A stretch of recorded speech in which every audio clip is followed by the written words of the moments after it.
Sa baking pan at yan, ayusin lang natin kung paano siya ilagay yan. Tignan nyo na lang. At wala pala tayong recipe ng meringue dahil hindi na vlog, so hanap na lang kayo sa Google. Wow, ganyan. Tapos yan, pinasok na siya sa oven at i-bake siya ng 2 to 3 hours. Alam kung luto na yung meringue at yan. Yan yung nangyayari habang nasa oven siya. So, dito yung part na i-check na natin yung meringue kung luto na siya at kukunin mo siya palabas sa oven at isi-scrape mo yung gilid para mas madali na lang siyang lumabas sa baking pan at ibabalik siya sa oven para maluto yung kabilang side.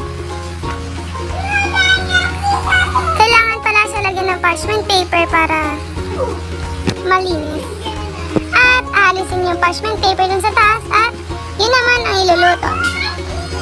So next guys, ito yung banana cake kung paano siya maluto. I-search nyo na lang din kung paano siya i-bake kasi may sarili kami recipe. Guys, so ito na yung part na gagawa tayo ng whipping cream. So ilalagay na natin lahat ng ingredients sa mixing bowl and we will mix it using the mixer. Yan.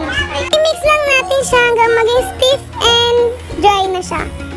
And we will put the gelatin. I don't really know kung ano yung purpose ng gelatin, pero you must put a gelatin.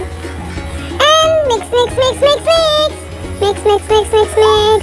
Mix, mix, mix, mix. Mix, mix, mix, mix, mix.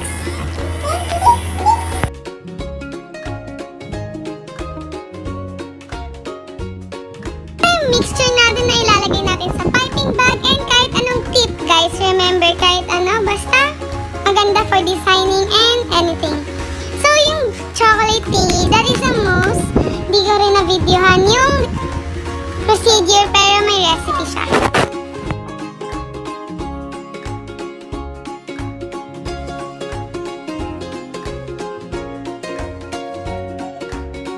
So, after 2 to 3 hours, na-bake na din yung meringue. And we will put our mixture na yan.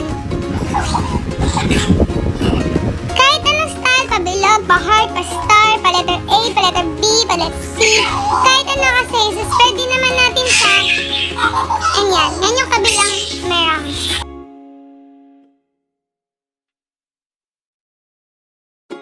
After malagyan pareho ng mixture or whipping cream, i-spread na natin siya.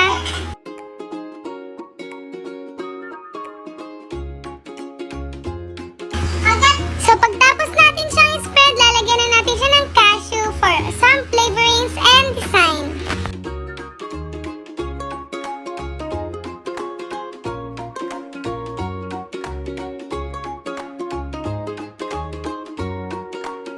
And yan, nalagyan na natin siya both ng cashews and more para mas masarap siya at magandang tignan. Part, isa-slice mo muna yung banana and nilalagay mo siya sa mismong top ng cake kung saan natin nilagyan ng whipping cream and cashew. Yan, design, design, design. And lalagyan natin ng caramel drizzle. Like, ang sarap. Ang sarap niya tignan, ang sarap niya kainin, ang sarap. So yan, lagyan lang natin. So, ito na yung cake. Yung baba niya is banana bread and yung taas yung meringue. Ilalagay na natin yung whipping cream at isi-spread natin hanggang matakpan na or cover all up yung mismong cake.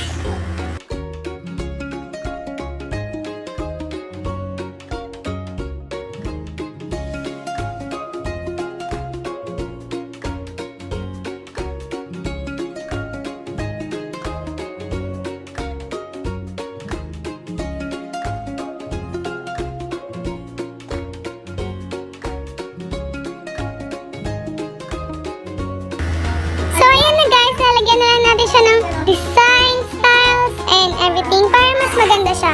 Hindi natin lalagyan yung baba kasi nga, yun yung banana bread. Yeah!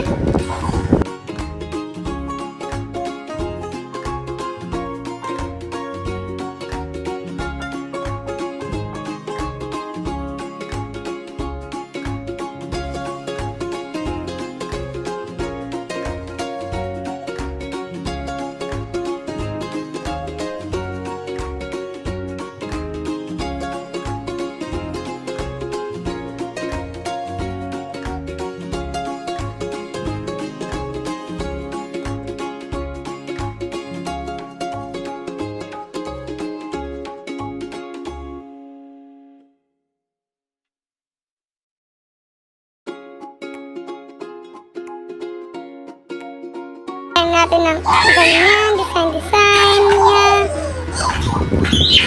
And lastly, dito pala yung last. And lastly, ayan na yung mismong design ng cake natin. Diba guys, sobrang ganda niya. Ito naman yung isang cake. Pareho lang din, pero iba lang yung style. Yan guys, pa-circle pa lang yung ginagawa natin. Wala pa naman ibang kemerut. Basta yan.